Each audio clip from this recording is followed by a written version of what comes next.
నమస్కారం, VFM news కి స్వాగతం. కులతులైనటువంటి మంచి భవిష్యత్తు ఉన్నటువంటి సతీష్ కుమార్ గారు ఈరోజు కొంతమంది దుండగుల చేత మరణించడం చాలా బాధాకరం.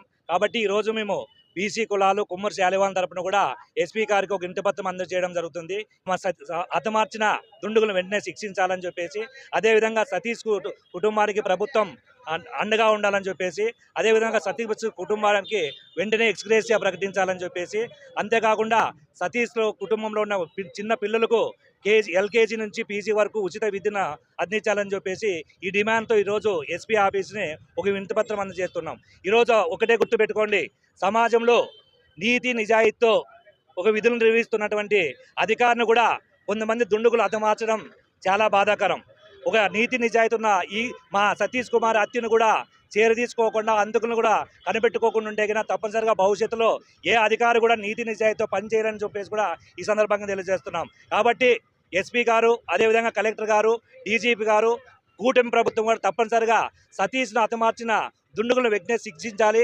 సతీష్తో హతమార్చినటువంటి ఎంతటి వారి నాయకులైనా కానీ వారిని వెంటనే శిక్షించాలి, వారిని అరెస్ట్ చేయాలని చెప్పేసి 15-20 రోజుల దాకా అవుతా ఉంది.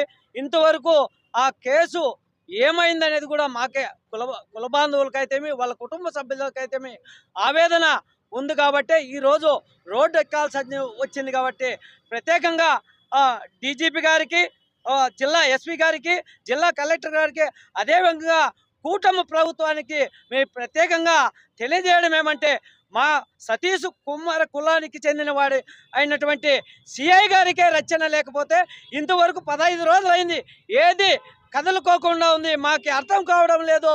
ఈరోజు వాళ్ళ కుటుంబాలైతేమి, మా కుటుంబాలైతేనేమి ప్రతి జిల్లాలోనూ ధర్నాలు, రాష్ట్రోగాలు చేస్తూ ఉన్నారు.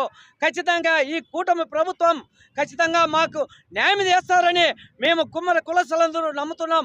ఎందుకంటే చంద్రబాబు నాయుడు అంటే ఒక బ్రాండ్ ఇమేజ్ ఉన్నటువంటి ముఖ్యమంత్రి. కాబట్టి ఈరోజు మేము ప్రత్యేకంగా చంద్రబాబు గారికి, నారా లోకేష్ గారికి, పవన్ కళ్యాణ్కి తెలియజేస్తున్నాం.